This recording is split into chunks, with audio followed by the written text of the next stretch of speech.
For over 10 years, Luka Magnotta's case has remained a mystery, and countless unanswered questions exist. So many people were involved, yet almost no answers. The media rarely would tell the truth of Magnotta's story. It was never accurate.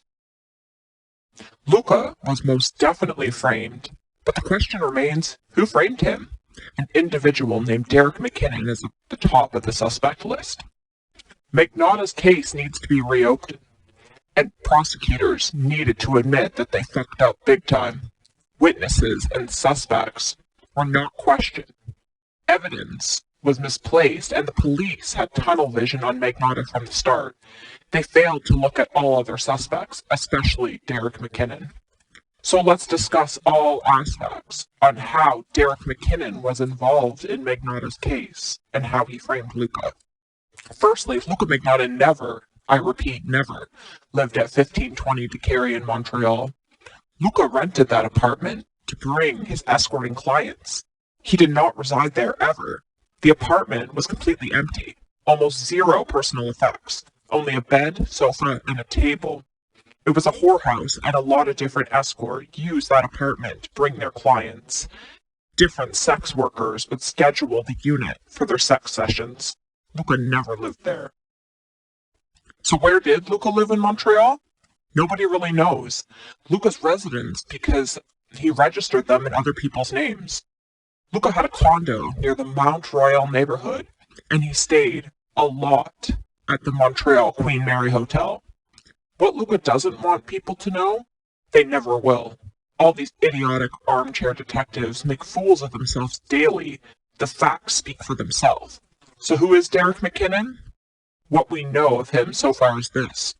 He started 1980s horror films with Jamie Lee Curtis. He has an obsession with murder and serial killers. His entire apartment in the DeCarry building was covered in murder and serial killer photos. Yes, Derek McKinnon lived in 5720 DeCarry building.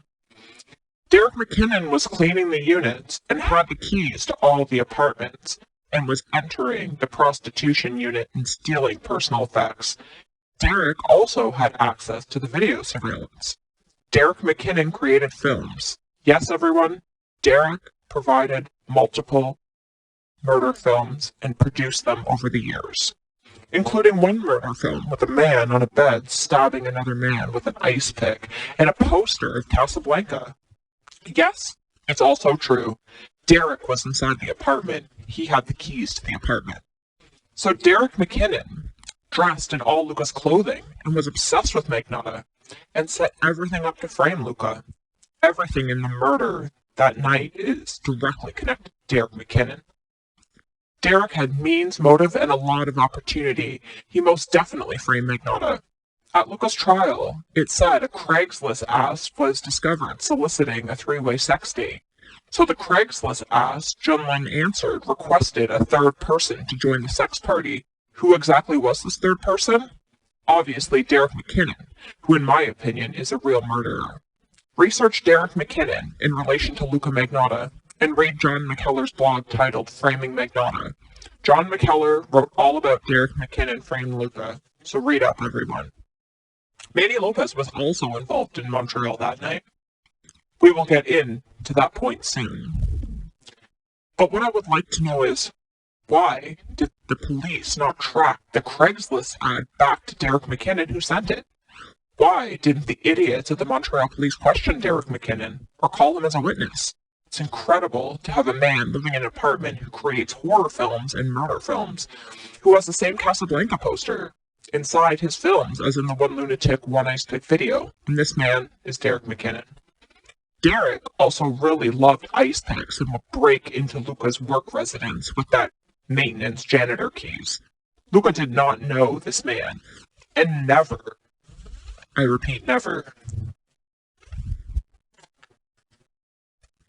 associated with anyone inside that building. Luka was unaware Derek McKinnon was a huge stalker. Another idiot in the building was janitor Mike Nadeau, who never even spoke with Magnotta. Yet Mike Nadeau spins interviews and collects money off of Luka's name. Hey, Mike Nadeau, shut up. You never knew Luka or spoke with him before. Stop doing interviews and being an exploiter. So as you all know, the 5720 DeCary building has multiple entrances and exits, and all the surveillance camera footage was not recovered because Derek McKinnon had access to it. A lot of very shady people looked at that address, and Derek planted a lot of the evidence, in my opinion.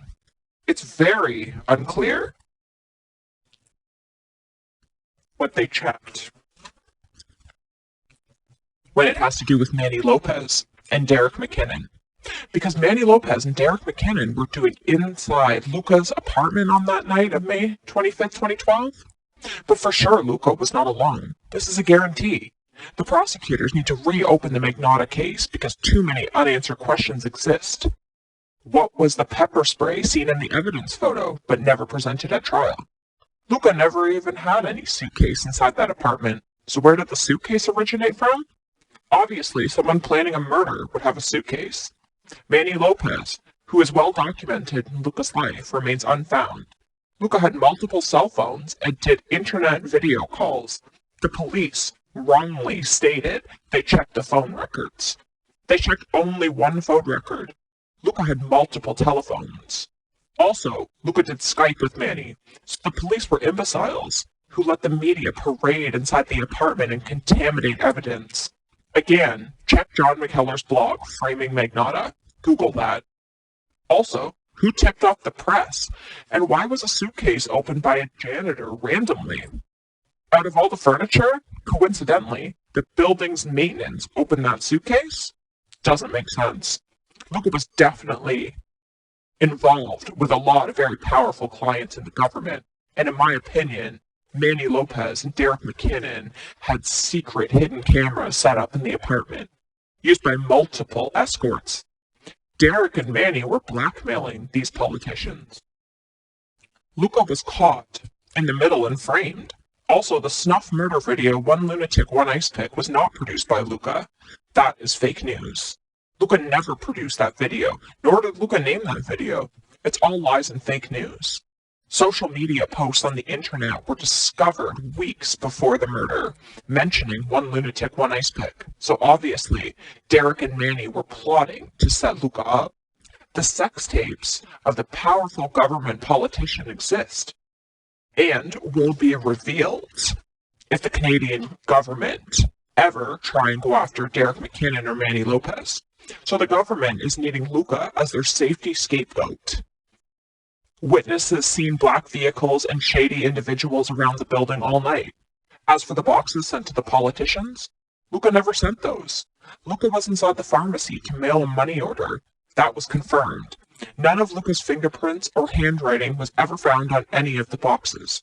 Luka was drugged and forced to drink wine that evening, and was asleep the entire time the murder took place, so Luka didn't even know about the murder. Luka went on a pre-planned vacation to Paris, which he planned for months in advance. Luka planned to stay in Paris and then vacation in Russia, and then return to Canada. Luka had zero idea anyone was looking for him. Luka wore a wig with long hair because his clients for escorting requested long hair, and Luka made a lot of money pleasing his clients. Luka never disguised himself. Luka never was looking at news about himself inside the internet cafe in Berlin. Luka was watching an Ava Gardner film, waiting for a friend to drive him to the airport. Luka was scheduled to travel to Russia when a rat store employee flagged down some military passing by. These German military arrested Magnotta. Luka never exclaimed, "You got me. That is fake news." Luka was bewildered and actually responded, "Yes, that's my name. Don't believe the fake news." Everything in the Magnotta trial was lies. Luka's lawyer, Luke LeClaire, was working for the CBC News and leaking a lot of information to their tabloid crime show, Fifth Estate, which is total garbage and sensationalist lies. At Luka's trial, the jury deliberation room was broken into and evidence stolen by the government. Surveillance tape went missing. The jurors worked for the detective's husband, and severe juror misconduct occurred. Luka was definitely framed. Derek McKinnon and Manny Lopez are now long gone. Luka's case needs to definitely be reopened, and people will see the truth and see Magnotta is an amazing person who was set up. I would really appreciate comments and people sharing more of the truth is to come. Thank you, everybody.